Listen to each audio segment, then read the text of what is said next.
নীলকণ্ঠ ফেরিওয়ালার কথায় ও কণ্ঠে যজ্ঞরত। তিলোত্তমা, তোমার আত্মাহুতি যাদের ছুল না তারা এখন উৎসবে। আমাদের ছোঁয়াছুঁয়ির ওরা অনেক দূরে।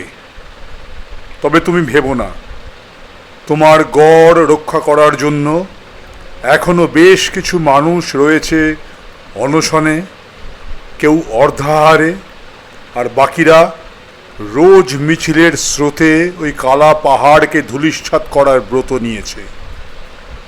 যারা উৎসবে আছে তারা ফিতে কাটছে, লাফাচ্ছে, ঝাঁপাচ্ছে আর বোঝাতে চাইছে তাদের করুণ নির্লজ্জ অস্তিত্ব। তুমি তারাদের দেশ থেকে ওদের ক্ষমা করে দিও।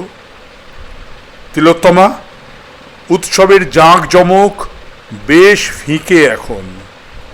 বোধহয় কাশফুলগুলো ফুটতে ভুলে গেছে। শিউলি ফুলগুলো চোখে পড়ল না তেমন। আমার চোখের দোষ? জানি না। শরতের আকাশে মাঝে মাঝেই শুনতে পাচ্ছি মেঘের গর্জন, হঠাৎ হঠাৎ অঝোর বৃষ্টি, ফুঁপিয়ে ওঠা ধরিত্রীর কান্নার দমক আর কি। আমি বুঝতে পারছি। তুমি কি কাঁদছো?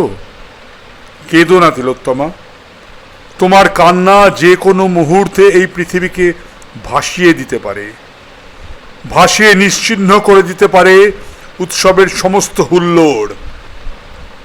কিন্তু তুমি তা করবে না জানি। আমরা আছি লড়াইয়ে। প্রতিরোধের জন্য হাতে তুলে নিয়েছি নির্ভয় অস্ত্র। প্রতিরোধের অদৃশ্য দেয়াল গাঁথা চলছে দিন রাত। আমরা পথে নেমেছি অত্যাচারী শাসককে নিশ্চিহ্ন করে দিতে। সুবিচারের দাবিতে বধির শাসকের কান ঝালাপালা করে দিচ্ছি। ওদের সিংহাসন টলমল করছে। ওরা মরিয়া হয়ে ভুলভাল বকছে। আমরা পথ ছাড়ব না। অত্যাচারীর শেষ দেখব।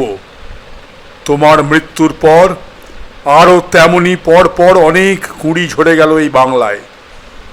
শাসক ভ্রুক্ষেপহীন, নির্মম, নিষ্ঠুর, অমানবিক। তাদের প্রাণহীন উৎসবে আমরা নেই। আমাদের দ্রোহকাল চলছে, চলছে বিদ্রোহের উৎসব। যতদিন বিচার না পাচ্ছি আমরা, ততদিন যজ্ঞরত।